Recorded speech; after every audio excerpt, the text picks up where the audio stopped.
बहादुर राजकुमारी और झरने का रहस्य। रुकावो और इमोशन की बात है। एक सुंदर और रहस्यमयी राज्य था जिसे झरना साम्राज्य कहा जाता था।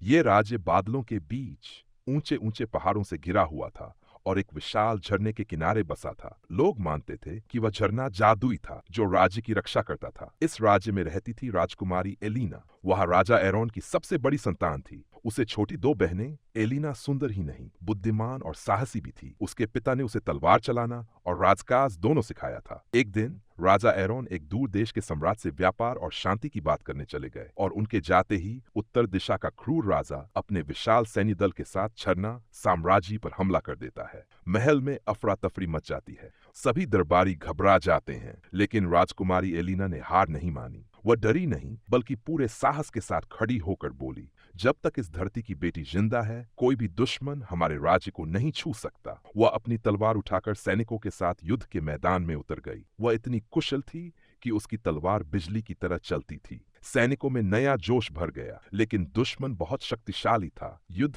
कठिन होता गया। तभी एलिना को याद आया झरने की प्राचीन कथा। संकट की घड़ी में झरना अपने रहस्य खोलेगा और सच्चे उत्तराधिकारी को शक्ति देगा। एलिना रात के अंधेरे में झरने के पास पहुंची। उसने अपने घायल हाथ से चट्टान को छुआ। तभी झरने का पानी दो भागों में बांट गया और उसके अंदर एक चमकदार गुफा दिखाई दी। उस गुफा में एक जादुई तलवार रखी थी जो सिर्फ उसी को मिलती थी जो अपने राज्य से सच्चा प्रेम करता हो। एलिना ने तलवार उठाई और युद्ध भूमि में लौटी। तलवार की रोशनी ने दुश्मनों की आंखें चौंधिया दी। उसके सैनिकों का साहस फिर से बढ़ गया। अंत में दुश्मन भाग खड़ा हुआ और राज्य की रक्षा हो गई। जब राजा एरोन वापस लौटे और सारा वृत्तांत सुना तो उन्होंने अपनी बेटी को गले लगाया और कहा, आज से ये सिर्फ मेरी बेटी नहीं, ये इस राज्य की रानी है। राज्य में उत्सव मनाया गया और लोग आज भी झरना साम्राज्य की बहादुर राजकुमारी एलिना की गाथा सुनाते हैं, जो अपने साहस, प्रेम और निडरता से एक परीक्षा बन गई।